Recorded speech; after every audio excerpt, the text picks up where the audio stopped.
당시 초등학생이던 막내 여동생 하나와 세상에 살아남았어요. 저는 내년에 갓 40 되고요. 중간에 고등학교 다니던 여동생은 부모님과 같이 있으니 걱정할 것 없고 그때 겨우 2학년이었던 막내를 제 딸처럼 데리고 살았습니다. 동생이지만 무려 10살 차이가 나는 데다 저보다는 둘째하고 친했던 아이라 무척 걱정을 했는데 그렇다고 애를 어디다 버릴 수는 없잖아요. 저도 부모님 다시는 못 본다, 하늘나라 가신 거다 하니 놀랐는지 저한테 딱 붙어 있어서 무리 없이 끌어안고 살 수 있었는데 이 사고로 동생 지훈이가 성격이 많이 소심해졌어요. 물론 어린 아이에게 부모의 부재만큼 큰 충격이 없을 테죠. 한동안 야뇨증을 앓으며 이불에 지도를 그려대는데 여기서 제가 화내면 더욱 심해질 것 같아서 괜찮다고 타이르며 밤에 그냥 제가 데리고 자기로 했습니다. 제가 꼭 안고 잠을 잤더니 잠을 안 자고 내내 뜬 눈으로 지새더라고요. 자기가 실수하면 저까지 젖을까봐 잠을 못 잔 거였어요.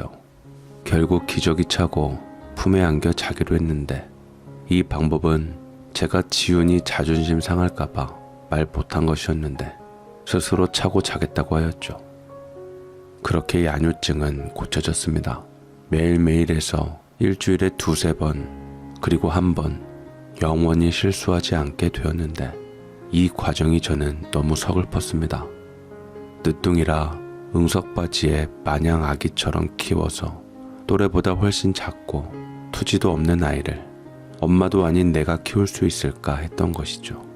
그러나 우리가 딱히 의지할 만한 친척이 없는 데다 그렇게 부자도 아니어서 지훈이도 그렇지만 저 역시 강해져서 스스로 일어날 수밖에 없었어요. 결국 저 고등학교 동창 중 가장 잘 사는 애에게 사정을 말하고 일자리를 부탁하며 돈을 벌 수밖에 없었는데 얘네 집이 건물 통으로 굴리며 옷장사를 했거든요.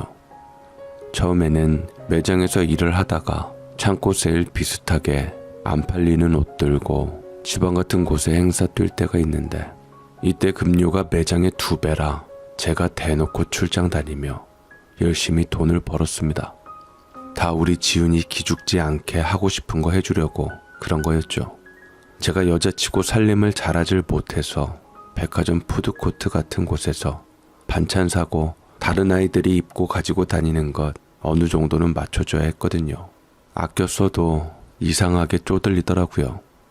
다행히 매장의 아주머니들이 사정 알고 도움 많이 주셨고요. 특히 친구네 부모님이 큰 도움을 주셨어요. 사실 저하고 그렇게 친한 아이가 아니라 부탁할 때 정말 저 스스로는 염치 없어서 죽어버리고 싶었는데 친구는 왜 그런 말을 지금 하냐고 화를 내더라고요. 그러더니 방학 중이라 못 알렸구나 하고 혼자 자문자답하고는 제 손을 잡고 집 안으로 들였습니다. 친구는 정말 친한 친구라며 저를 소개했고 동창 어머니는 제 이야기를 들으시고는 내일이라도 당장 일하라고 하시고는 미처 못 준 부조금이라며 봉투를 주시면서 제게 헛생각 안 하고 일할 생각부터 하니 기특하다고 칭찬하셨습니다. 그리고 동생하고 사는 집이 월세인지 전세인지 물으시더니 그나마 자가라는 말에 퍽 안심을 하시고 무슨 일이 있건 그 집은 꼭 쥐고 있으라고 돈 필요하면 언제든지 말하라고 조언해 주셨죠. 이 친구와는 지금도 끈끈하게 지냅니다. 대학생이 된 친구는 자기네 가게에서 일하는 저와 선 긋는 것도 없이 제 생일이며 동생 생일 챙겨주고 오히려 얼굴만 알고 지내던 학교 다닐 때보다 더 살갑게 굴었는데 표현은 미처 못했지만 저와 은근히 친해지고 싶었다고 하더라고요.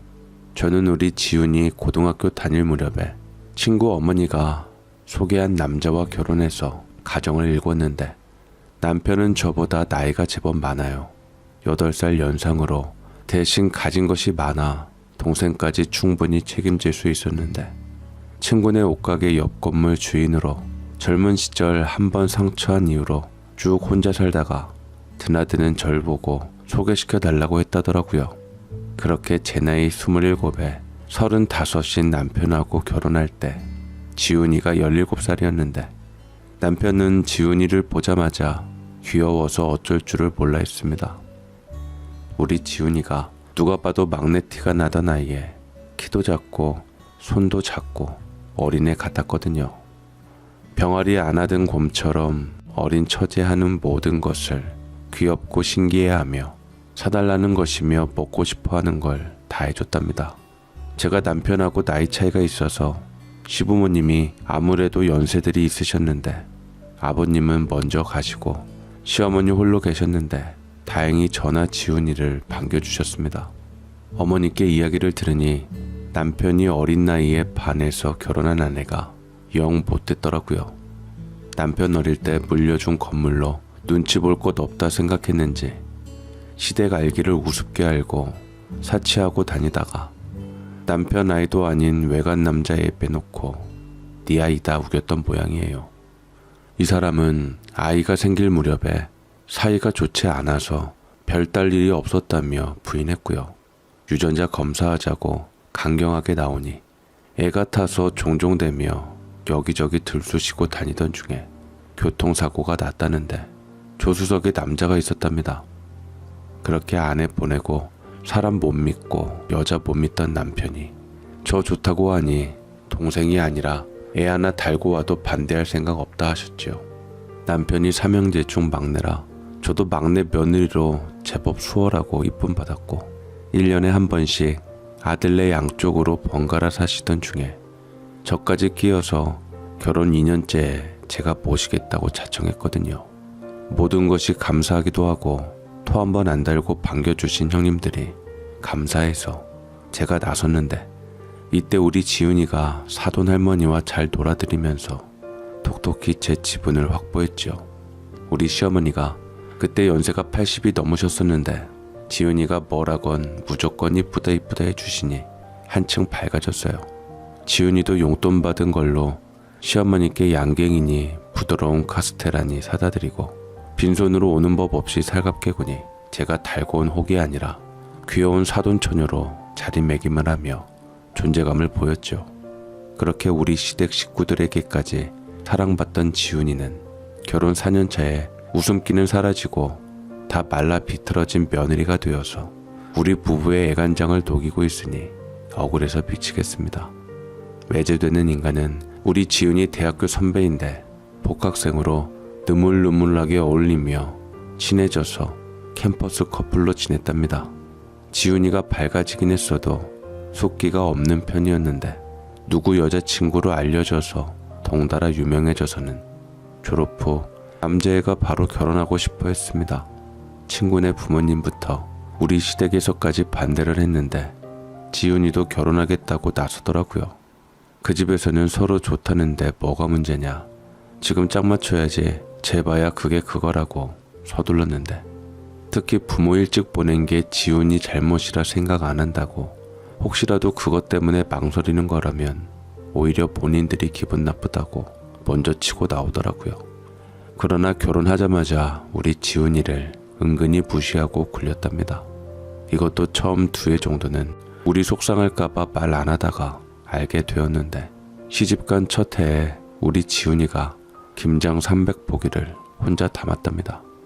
시어머니가 새아가 솜씨 보여준답시고 집 위에 형님네 부부 2집 거하고 자기네 먹을 거하고 시고모네 20포기 자기 친구네 맛보기로 각각 5포기씩 10집 돌리고 이러면서 300포기를 마당에 쌓아놓고 담아라 했다는데 배추 다듬는 순간부터 심지어 나누어 준다는 집집에 가져다 줄 김치통에 담는 그 순간까지 코빼기도 안 비쳤답니다. 그렇게 장장 3일을 지훈이가 첫날 배추 절이고 둘째 날 양념에 들어갈 파와 무 다듬고 채 썰고 밤에 배추 건져서 물 빼고 셋째 날 버무렸다는데 이미 만신창이가 된 둘째 날 쩔쩔 매면서 칼질을 해서 셋째 날 파김치가 다 되어 들어 누웠는데 수고했다는 말 한마디 없이 배추가 흐물흐물하네 이번 김장 배렸네 어쩌고 했다네요. 남편은 결혼 2회째에서야 진실을 알게 됐을 때 탁자를 내려치고 분노가 장난 아니었습니다. 부모 그렇게 가셨어도 못지않은 언니 부부가 있는데 무슨 상관 있냐는 상견례 때 말과 다르게 부모 없다고 대놓고 시집살이 시킨다는 말 듣고는 데려오라고 난리를 쳤었거든요. 저렇게 한 입으로 두 말하는 인간들 더 볼 것도 없다는 것인데, 그러나 꿋꿋하게 그 자리를 지키며 온갖 시집살이를 하던 동생은 오히려 저와 남편을 설득했답니다. 형부, 우리 언니도 거저 이 자리 얻은 게 아니잖아요. 언니는 당연한 거라고 대수롭지 않게 여기지만 나는 알아요. 언니가 나까지 데리고 시집와서 얼마나 마음 졸였을지. 형부가 나 예뻐라 하는 거 흐뭇해도 오히려 시댁 눈치 보였을 거고요. 내가 준비가 안 된 상태에서 결혼하겠다고 한 것은 내 잘못이에요. 나도 얼른 언니처럼 내 편 만들고 싶었거든요. 물론 예상과 다르게 정반대로 굴러서 나도 어이가 없지만 노력도 안 해보고 그만두는 건 좀 그래. 부모도 없는 내가 이혼까지 하면 사람들이 뭐라 하겠어. 이젠 그 정도 아니고 나 혼자 담게 하니 맛없다고 형님들이 돕거든. 김장도 100포기로 줄었고 버틸만해. 나 언니나 형부 욕먹이기 싫어. 아니 지훈아, 이건 아니다. 지훈이, 너는 나한테 처제 이전에 내 여동생, 아니 아픈 손가락이야. 엄연히 마누라 동생한테 말 트고 이름 척척 부를 때 이미 내 삶에 들어온 내 식솔이야. 막말로 지연이 언니하고 모종의 이유로 갈라서더라도 지훈이, 너는 내가 돌보고 들여다볼 얘기야. 머리 다 굵어서 만난 사이지만 나 형부로 처제 돌보는 게 아니라 어린 나이에 본 딸이라고 생각했던 사람이야. 알아? 감히 착한 척 요사 떨면서 싫다고 아직 때가 아니라고 반대하는 우리한테 그 집 구석서 뭐라 했냐. 딸처럼 잘 데리고 살겠다더니 뭐? 김장 300포기? 절이냐? 된장할 것들. 그리고선 맛이 없어서 돕고 나선다고? 이것들이. 그러고선 친정부모 없는 것이 흠이라 생각 안 한다는 말을 하냐?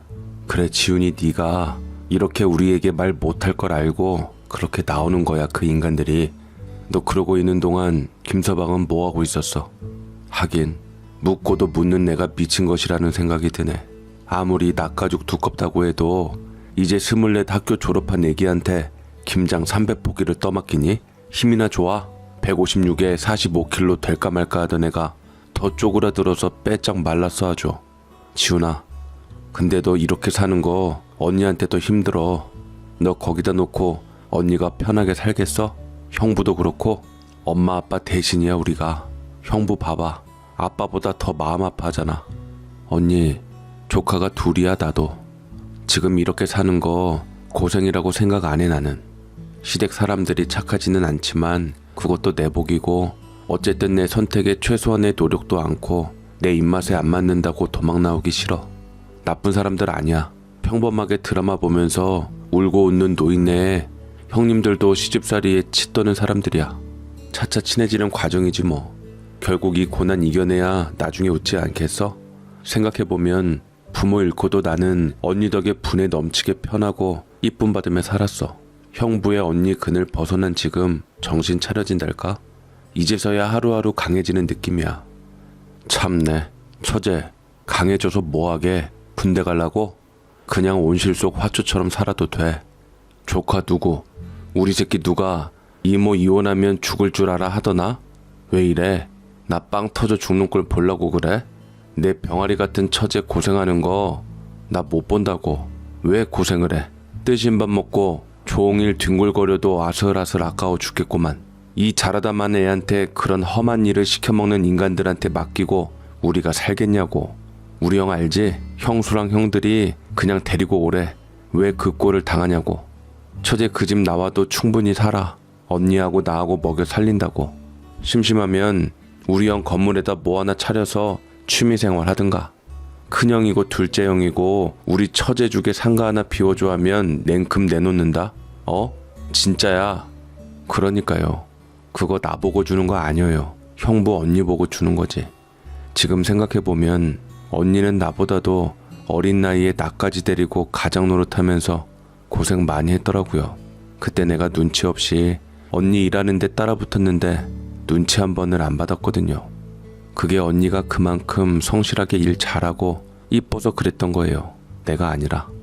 나는 부모 없다지만 그래도 든든한 언니 있는데 언니는 부모도 없고 나까지 달고서 모든 걸 다 해냈잖아요. 나는 충분히 견딜 수 있어요. 내 목표는 이 고난 이겨내고 그래서 저 못된 사람들이 언니에게 정말 감사한 마음으로 고맙다는 인사하게 하는 거예요. 그러니까 나 믿고 참아줘요, 형부. 알았죠?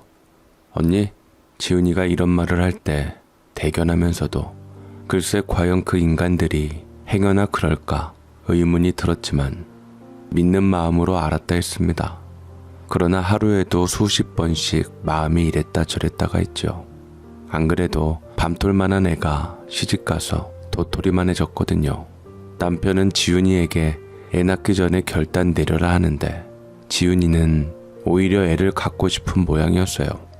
그러나 지훈이 건강도 그렇고 마음이 편치가 않으니 애가 영 들어서지 않아서 오기로 더 버틴 것도 있었거든요. 그렇게 우리가 노발대발 헤어지라고만 하면 또 애가 허심탄회하게 할 말 못할까봐 매제 불러다가 잘 좀 해줘라. 마누라 챙기는 건 서방밖에 없다. 돈도 찔러줘 가면서 잘 타이르고 약을 좀 쳤어요. 매제는 결혼하고 1년 정도 7급 공무원 도전한다고 깝치다가 마지막에 9급으로 선회하고 간신히 붙어서 나름 공무원 임내하고 있는데 남편이 식당도 아니고 김장 300포기가 웬 말이냐. 혹시라도 친정 없다고 괄시하는 거면 네가 나서서 방어를 해줘야지. 지훈이 잘못되면 이혼남에 호랍이 되는 건 너니까 정신 차려라. 다독이면서도 처제한테 무슨 일 생기면 자기 선에서 가만 안 놔둔다고 엄포를 단단히 놨습니다. 우리가 논다고 우습게 보이냐. 우리 일가가 일생 놀 정도로 돈 쟁여놓은 사람들이라 그럴듯한 명분으로 물어 뜯을 놈 던져만 주면 물불 안 가리고 달려든다면서 딱 네 이름 짚어서 밀어 넣을 사람들 돈 10,000원만 주면 얼마든지 구하니까 알아서 하라고 으름장을 놓았어요. 우리 남편이 우리 자매에게 마냥 따뜻하지만 나름 인간에게 상처가 많은 사람의 일생 부잣집 도련님으로 살아서 사람들이 어려워하는 그런 게 있어요. 그래서인지 간간히 지훈이와 통화하면 목소리도 밝고 살이 조금 오르더라고요. 아마 남편이 따로 불러서 한 그 말이 먹힌 것 같더라고요. 그렇게 결혼 4년 만에 아기를 가졌답니다. 남편하고 저는 한편 이젠 떼어놓지도 못하겠네 하고 맥이 탁 풀리면서도 너무 짠하고 대견해서 어쩔 줄을 몰라 했지요. 그때 지훈이 28이었으니 아직 우리 눈엔 애기였거든요. 우리 애들도 이모 임신했단다 하니 지들끼리 선물 카드 만든다고 난리가 났고요. 그날 불러다가 밥 먹이면서 얼굴 보는데 요즘 시대에 그 모진 시집살이 당하며 아기가 애 낳는 것이 너무 대견하고 짠한데 지훈이가 신이 나서 결혼 4주년 겸 임신 축하 여행 간다고 하더라고요.